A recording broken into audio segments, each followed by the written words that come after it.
भाइयों, स्वागत है आपका अपने ही किसान चैनल अपनी खेती अपने हाथ में। किसान भाइयों, आज हम बात करने वाले हैं किसान की फसलों में जहर का खेल नामक टॉपिक मैंने एक तैयार किया है। इस पे किसान भाइयों हम देखना चाहते हैं किसान भाइयों, आखिरकार ये किसान की फसलों में जहर का खेल किस तरह से है और कितने खर्च आपका हो जाता है इसमें। एक छोटी सी 2 फसलें मैंने तैयार की हैं, उसका थोड़ा सा आंकड़ा इसमें है। तो किसान भाइयों शुरू करते हैं इस टॉपिक के बारे में, किसानों की फसलों में जहर का खेल। तो सबसे पहले हम बात करते हैं किसान भाइयों बुद्धि की। यदि बुद्धि का विकास जो समझा जाता है हमारा किसान भाइयों, समझा जाता है अच्छी शिक्षा से। यदि शिक्षा ही गलत हो जाए तो बुद्धि का विकास तो होगा, लेकिन वो गलत दिशा में होगा, और गलत दिशा में किसी चीज़ का विकास होना आप जानते ही होंगे किसान भाइयों कितना खतरनाक हो सकता है और होगा। तो यहाँ हम बात करते हैं गेहूं में हमारा कितना जहर डाला जाता है और कितने रुपए का हम मिनिमम डाल देते हैं किसान भाइयों। 1 एकड़ की यहाँ पे बात करते हैं। तो सबसे पहले हम बात करते हैं गेहूं के बीज को लाने से। जब हम गेहूं का बीज लेने जाते हैं किसान भाइयों मार्केट से, तो उसके बैग पर साफ साफ लिखा होता है कि ये बीज खाने योग्य नहीं है, ये गेहूं खाने योग्य नहीं है इस पर, क्योंकि इस पर जहर की परत चढ़ी हुई है। तो यदि हम उसे लेकर के आते हैं तो 1000-1200 रुपये का एक कट्टा हमारे 1 एकड़ के लिए हो जाता है। इसके बाद यदि हम उसको बोते हैं तो कम से कम एक बैग तो किसान भाई DAP या NPK का डालते हैं। 1000 से 1200 रुपये का हमारा एक DAP का बैग भी आता है।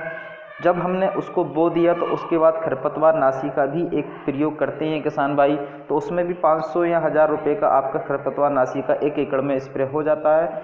फिर कीटनाशक की बात करते हैं हम किसान भाइयों, तो कीटनाशक का भी उसमें कम से कम 500 से 1000 रुपये का आप कीटनाशक का भी बोने से लेके कटने तक आप उसमें इस्तेमाल कर देते हैं। उसके बाद 2-3 कट्टे या 3-4 कट्टे आप यूरिया के भी उसमें डाल देते हैं, तो 1000-1200 रुपये का आपका वो भी हो जाता है। अगर मोटे तौर पर हम देखें तो 3 से 3500 रुपये का जहर आप गेहूं को बोने से लेके और कटने तक, और उसके बाद भी अब खेल ख़त्म नहीं हुआ। उसके बाद यदि आप अपने खाने के लिए उसे सुरक्षित रखना चाहते हैं तो उसके लिए भी आप सेल्फास नामक एक जहर का आप इस्तेमाल करके उसे रखते हैं, बचाते हैं कि ये ख़राब ना हो।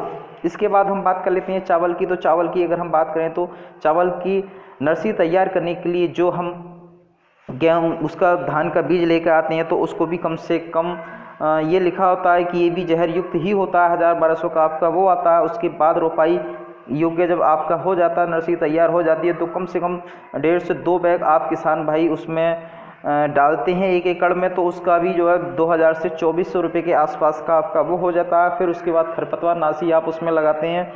खरपतवार नाशी भी आपका 500 से 1000 रुपये का आपका हो जाता है 1 एकड़ में। उसके बाद यदि हम बात करते हैं यूरिया की, तो यूरिया भी आप बोने से लेकर और कटने तक कम से कम 4-5 बैग उसके दे देते हैं। 1000-1200 रुपये के आपके वो भी हो जाते हैं। उसके बाद अभी बात ख़त्म नहीं है, उसके बाद आपका स्प्रे आता है कीटनाशक का, फफूंदी नाशक का, आपका 2-3 हज़ार रुपये का स्प्रे आप वो भी उसमें कर देते हैं।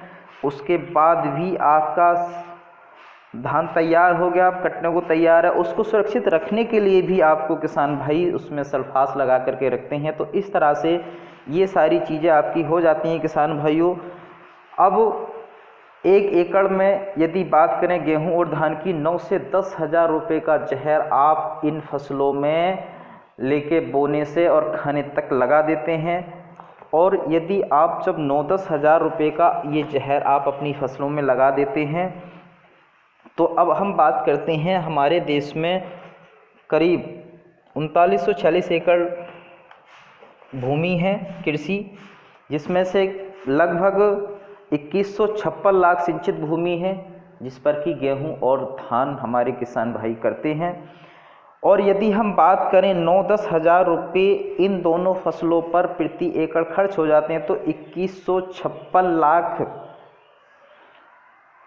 एक की यदि हम बात करें तो इसकी अगर गुणा करते हैं 9 या 10 हज़ार रुपये के हिसाब से, तो आपका जो कैलकुलेशन होती है 19 खरब 50 अरब और 40 करोड़ का आप इन दोनों फसलों को तैयार करने के लिए जहर लगा देते हैं। अब इसके बाद और भी अन्य हमारी फसलें हैं, आपके फल हैं, सब्जियां हैं, इनमें भी इनसे कम जहर नहीं लगाया जाता। जबकि फसलों में यदि हम बात करें, सब्जियों में तो बहुत ही ज़्यादा कीटनाशक, फफूंदनाशक, खरपतवार नाशक और अन्य जहरों का प्रयोग किया जाता है। अब इतना जहर खाने के बाद किसान भाइयों, आप अंदाज़ा लगा सकते हैं कि आप स्वस्थ रहेंगे? मैं समझता हूँ नहीं, क्योंकि इतना जहर बॉडी को हमारी डैमेज कर रहा है। तो आज हमें ज़रूरत है एक ऐसी फसल की जो हमारा स्वास्थ्य बनाए, ना कि स्वास्थ्य बिगाड़े।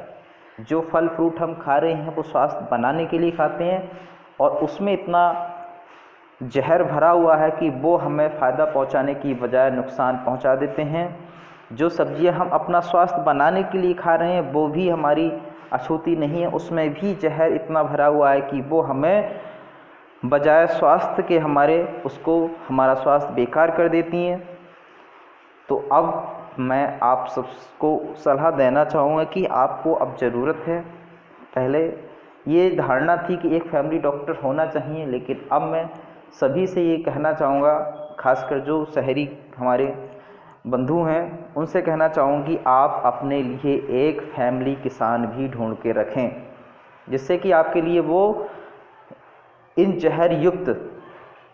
जहर से मुक्त आपके लिए ये सारी चीज़ें, सब्जियां, अनाज पहुंचा सके, जिससे खा कर के आपका स्वास्थ्य अच्छा हो, यानी कि इन जहर से आप बच सकें। तो आपको सोचना है कि आपको क्या करना है, और किसान भाइयों आपको भी ये सोचना है कि आप जैविक खेती की तरफ क्यों मुड़ें और क्यों इसे अपनाएं। तो ये वीडियो मैंने इस वजह से तैयार की है कि आप इस बारे में जानें। अब 30% लगभग ये पैसा हमारा खर्च हो जाता है किसान भाइयों इस जहर को, फिर उसके बाद अंग्रेजी दवाइयाँ हैं, उसे भी आपको खाना ही पड़ता है जब ठीक रहना है। तो अब इतना सारा जहर खा खा के बॉडी डैमेज नहीं होगी, ख़राब नहीं होगी, तो और क्या हो।